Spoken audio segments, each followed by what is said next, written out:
Welcome to History 112, Lecture 41, The Culture of Conformity.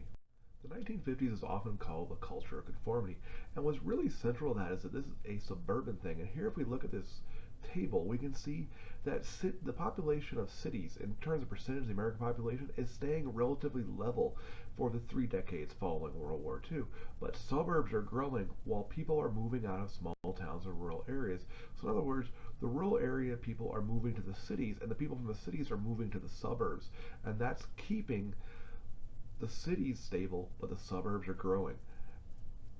Now, suburbia is something that really hadn't happened in American culture before, and it's the result of mass-produced housing being built on the edge of cities. Levittown was one of the first and most important of these, and these were 17,000 mass-produced, low-price homes. And the man who was building them, William Levitt, was able to build about 150 houses per week, and for about $8,000 or $60 a month, with no down payment, someone could purchase these houses, and the idea of homeownership becomes central to the American dream at this point. Now, because everyone is moving out of the cities and into the suburbs, at least the middle class anyway, what that means is the effect on the inner city is they become increasingly poor and racially divided. And it's the people from the rural areas that are also coming from backgrounds of poverty that are moving in. So the wealth is being taken out of the cities and into these suburbs.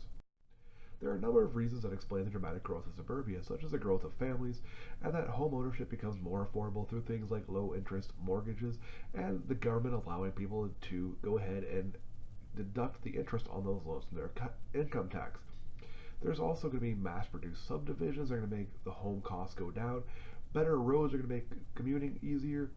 And importantly, there's also a decline in the quality of housing in inner cities. There's also in the inner cities things like congestion and pollution. And importantly, the move to suburbia, we need to understand, is primarily a white move. Minorities are becoming concentrated in the cities, whereas white Americans are moving out to the suburbs by and large. One of the key effects of suburbia is that organized religion is going to expand dramatically after World War II, and churches and synagogue memberships are going to reach their highest level in American history. Now, we can see from 1940 to 1960, it essentially doubles as thousands of new churches and synagogues are built in suburbs, and these become an important method of socialization and creating new sense of community in these newly built developments. And by and large, while most Americans are going to church, there's a general atmosphere of religious tolerance. One of the key things driving American culture at this point is television.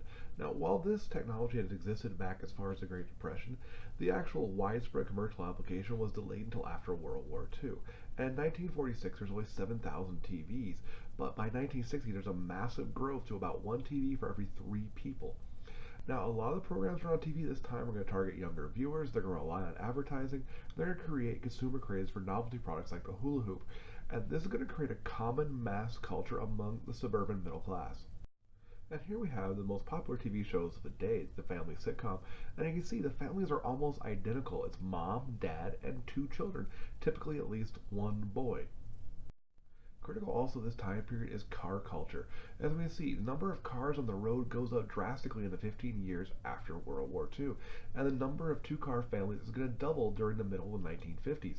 Additionally, there's a Federal Highway Act, or the National Defense Interstate Highway System, that is going to build roads that weave across the country and connect up the United States with high-quality paved roads for the first time. And the result is going to be twofold. One is going to be a more homogenous nation, and two, there's going to be a major boom in fast food industries and car production. While the 1950s were by and large a culture of conformity, there was also a time when there were groups pushing back against this. And in particular, there's a growing and dissatisfied groups of teenagers, and teen rebelliousness was on the rise as people thought, because in the form of fast cars, new music, new clothing styles. Rock and roll, for example, is considered obscene by many as adults, and pop culture is tending to reinforce this idea of teen restlessness. There's a lot of important works from that time, like Rebel Without a Cause, which is a very important movie, Catcher in the Rye, the works of Allen Ginsberg and Jack Kerouac, etc. Now, adults this time become very concerned that teenage sex and birth control are becoming more visible. These have always been happening in America, but now they're becoming more noticeable. And this we're seeing it during the 1950s a lot of signs of generational conflict, but that conflict's not going to explode fully until the 1960s. One of the other groups that's also dissatisfied is women, and we're seeing the first signs of second wave feminism. Now, there's a book importantly called The Second Sex, is translated in English, and it starts talking about what they call the problem with no name. And this problem with no name in the 1950s is going to become the issues of the 1960s because many women are disenchanted with 1950s life. There's housework, home alone all day, taking care of children. And some women are going to enter the workforce again, and others are going to turn to drugs and alcohol. And many of these issues are going to be explored in an important work that began in the 1960s called The Feminine Mystique, which is going to really revitalize all this and bring all the problems, what people were referring to at this time as the problem with no name, right to the front of American society.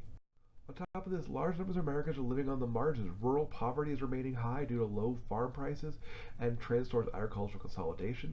Large numbers of minorities are moving into cities in part due to decline in rural wages and finding little new economic opportunity there. But at the same time, there's a more affluent middle class moving out to the suburbs, funded by wartime savings and the GI Bill, and that collectively is going to turn many cities into ghettos.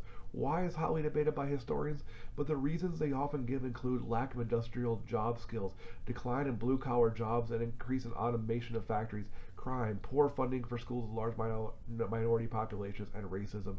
And those are generally agreed by historians to be the main factors, though in what proportions is debated. Now, urban renewal is also going to become a feature at this time, and it's going to claim to rebuild blighted neighborhoods as methods to deal with urban poverty, but the results are going to range from housing projects to forcing residents out and building commercial space or sports stadiums instead, so urban renewal tends to work against the interests of the inner city poor. So what's the big idea here? Well, the culture of conformity is all about suburbs, cars, TV, fast food, but many groups like teenagers and women and minorities are left out, and the discontent that this is going to breed is going to explode in the 1960s. See you in the next lecture.